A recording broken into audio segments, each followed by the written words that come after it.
Hello friends, આજે માર્કેટને આપણે ઘરે રિપ્રેઝેન્ટ કરવાનું છે. એટલે કે માર્કેટ આપણે જઈએ છીએ કેમ? સેવપુરી, પાણીપુરી ખાવા. તો આજે આપણે સેવપુરી ડીપ ઘરે બનાવીશું. ઓબ્વિયસલી દિવાળી છે, તો દિવાળીમાં ગેસ્ટ આવે ત્યારે કે પાર્ટી હોય ત્યારે ઇન્સ્ટન્ટ અને ચટપટું સ્ટાર્ટર તો બનાવવું જ હોય છે. તો આજે હું ચટપટું અને ઇન્સ્ટન્ટ ટેસ્ટી એટલું કે તમે એવરી પાર્ટીમાં ડેફિનેટલી આ સ્ટાર્ટર તો બનાવશો જ. તો ચલો આપણે રેસીપીની શરૂઆત કરીએ. એના માટે આપણે જે સેવ પૂરી માટે જે પૂરી હોય છે જેને પાપડી પૂરી કહીએ છીએ, એના માટે આપણે 1 કપ જેટલો મેદો લેવાનો છે. મેદામાં આપણે સ્વાદ પ્રમાણે મીઠું એડ કરી લેવાનું છે અને 6 ચમચી તેલ. એટલે હું તમને એમ કહું કે મુઠ્ઠી પડતું મોણ એડ કરવાનું છે. હવે બરાબર લોટ અને તેલને બરાબર મિક્સ કરી લઈશું. આ પ્રોસેસ આપણે 2 થી 3 મિનિટ કરીશું, જેથી લોટના દરેક પાર્ટ સુધી આપણું તેલ પ્રોપર ગયું હશે તો જ આપણી પૂરી ફરસી કમ્પ્લીટ થશે માર્કેટ સ્ટાઇલ. હવે તમને બતાવી દઉં કે આપણે થોડો લોટ મુઠ્ઠીમાં લઈ અને પ્રેસ કરીએ અને મુઠ્ઠી તૂટી ના જાય તો આ મુઠ્ઠી પડતું મોણ કહેવાય. હવે થોડું થોડું પાણી લઈ આપણે સરસ એવો સોફ્ટ ડો રેડી કરવાનો છે. તમને હું આ રેસીપી એકદમ ઇન્સ્ટન્ટવાળી બતાવી રહી છું. અને એક વખત તમે આ મેથડથી આ પાપડી પૂરી બનાવી લીધી તો તમે માર્કેટની પાપડી પૂરી લાવવાનું જ છોડી દેશો. એવરી ટાઈમ આ રીતે ઘરે બનાવીને જ એન્જોય કરશો.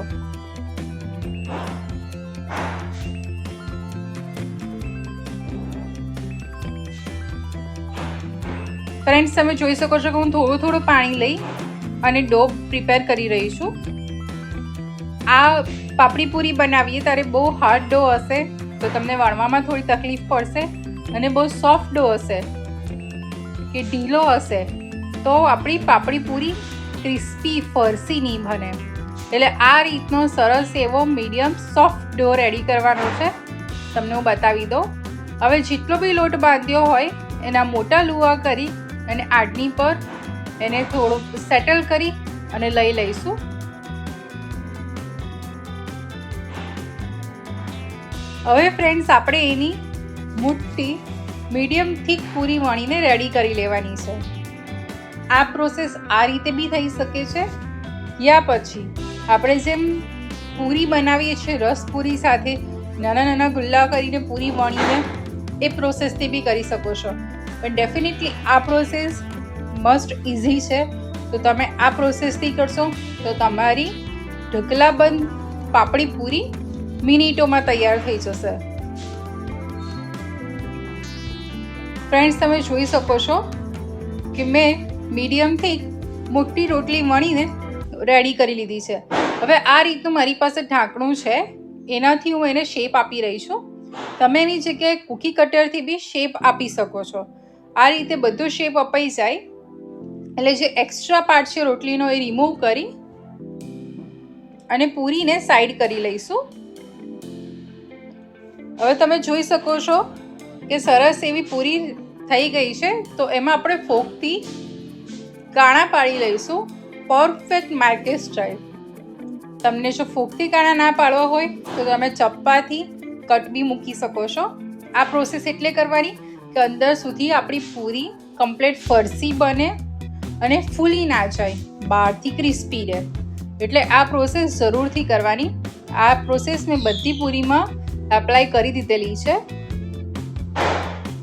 અને બધી પૂરી મેં સરસ એવી ફોક કરી અને રેડી કરી લીધી છે. આ રીતે તમે જોઈ શકો છો કે છે ને પરફેક્ટ માર્કેટ સ્ટાઇલ. હવે મેં મીડિયમ ફ્લેમ પર ગરમ કરેલા તેલમાં બધી પૂરી એડ કરી લીધી છે.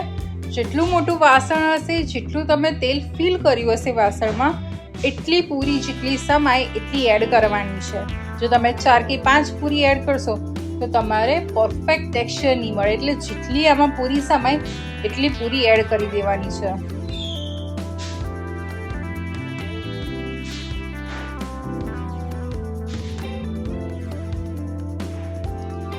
હવે ફ્રેન્ડ્સ, આપણે એને મીડિયમ ટુ હાઈ ફ્લેમ પર જ 5 થી 7 મિનિટ આ રીતે ફેરવતા ફેરવતા બધી સાઈડથી સરસ એવી લાઇટ બ્રાઉન કલર થાય ત્યાં સુધી તળી લેવાની છે.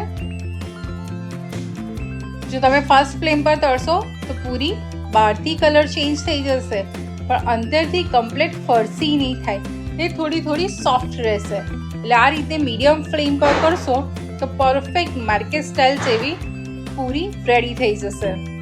તમે જોઈ શકો છો કે સરસ એવી પૂરી તળીને રેડી થઈ ગઈ છે.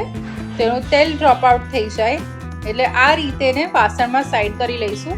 એ રીતે મેં બધી પૂરી તળી લીધી છે. તમે જોઈ શકો છો કે પરફેક્ટ માર્કેટ જેવી જ છે. એમાંથી એક પૂરીને હું તોડીને બતાવું તો બહારથી સરસ કલર, ક્રિસ્પી અને અંદરથી સરસ એવી ફરસી છે. હવે મેં 1 કપ દહીંને આ રીતે સ્ટ્રેનરમાં લઈ એનું પાણી નીતર લીધું છે અને એને હંકળ બનાવી દીધું છે. એટલે આપણે ગુજરાતીમાં કહીએ તો નીતરેલું દહીં રેડી કરી દીધું છે. હવે એ દહીંને હું એક બાઉલમાં લઈ લઈશ. આ રીતે એકદમ પરફેક્ટ જે ક્રીમી દહીં હશે એનાથી આપણું પરફેક્ટ ડીપ બનશે. હવે એમાં થોડું મીઠું, થોડું લાલ મરચું, થોડું ચાટ મસાલો ટેમ્પટિંગ ટેસ્ટ માટે હવે બધી વસ્તુને બરાબર મિક્સ કરી લઈશું. તો આપણું સેવપુરી ડીપ માટેનું ક્રીમી દહીં રેડી થઈ ગયું છે. તો હવે આપણે સર્વિંગ સાઈડ જઈએ. તો મેં આ રીતે એક બાઉલ લીધો છે અને આ રીતનો મેં ગ્લાસ બી લીધા છે. મેં અત્યારે બેઝિક જે ચાના ગ્લાસ મળે છે એ જ લીધા છે. હવે આપણે પહેલાં લેયર દહીંનું કરી લઈશું. તમને જો આમાં ગમે તો તમે આમાં ઝીણી ડુંગળી બી એડ કરી શકો છો, ચણા બી દહીંમાં તમે એડ કરી શકો છો. આ રીતે જે રીતે મેં બાઉલમાં કર્યું એ જ રીતે હું ગ્લાસમાં બી દહીં ફિલ કરી દઉં છું. હવે બાફેલા બટાકા કટ કરેલા છે એ બી એના ઉપર પોર કરી લઈએ.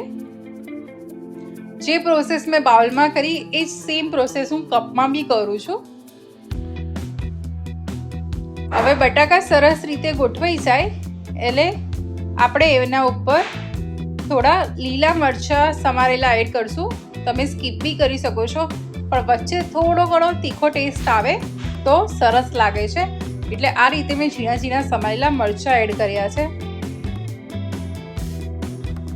હવે ફ્રેન્ડ્સ આની ઉપર આપણે ખજૂર આંબલીની ગળી ચટણી પોર કરવાની છે. જો તમને મારી આ ખજૂર આંબલીની ચટણીની રેસીપી જોઈતી હોય તો મને કોમેન્ટમાં જણાવજો. તમારા જોડે ડેફિનેટલી આ ચટણીની રેસીપી હું શેર કરીશ. જે પ્રોસેસ મેં કપમાં કર્યો છે એ જ પ્રોસેસ અમે હું બાઉલમાં બી કરીશ. કે મેં બટાકાની ઉપર હવે સ્વીટ ચટણી થોડી સ્પ્રેડ કરી દઈશું. આ રીતે સ્વીટ ચટણી સ્પ્રેડ થઈ જાય એટલે એની ઉપર ધાણા લીલા મરચાંની ચટણી એના ઉપર સ્પ્રેડ કરશું. તમને આની બી રેસીપી જોઈતી હોય તો મને કોમેન્ટમાં જણાવજો. તમારી જોડે ડેફિનેટલી શેર કરીશ. જે પ્રોસેસ હું કપમાં કરું છું એ જ પ્રોસેસ સેમ હું બાઉલમાં બી કરીશ.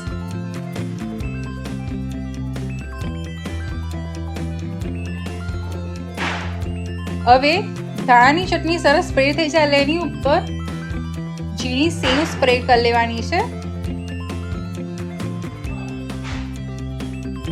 અને ઝીણી સેવ સરસ એવી સ્પ્રિંકલ થઈ જાય ત્યારબાદ એની ઉપર થોડું લાલ મરચું સ્પ્રિંકલ કરી દઈશું અને આપણે જે પાપડી પૂરી બનાવી હતી એ સર્વિંગમાં મૂકીશું.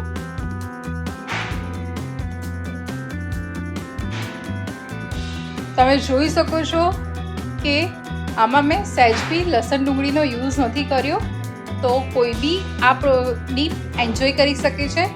તમે આની ઉપર ડુંગળી સ્પ્રિંકલ કરીને બી એન્જોય કરી શકો છો. તો આ રેસીપી જરૂરથી બનાવજો. કેવી લાગી કોમેન્ટમાં. આવી બીજી ટેસ્ટી રેસીપી સાથે ફરી મળીશ. Good bye.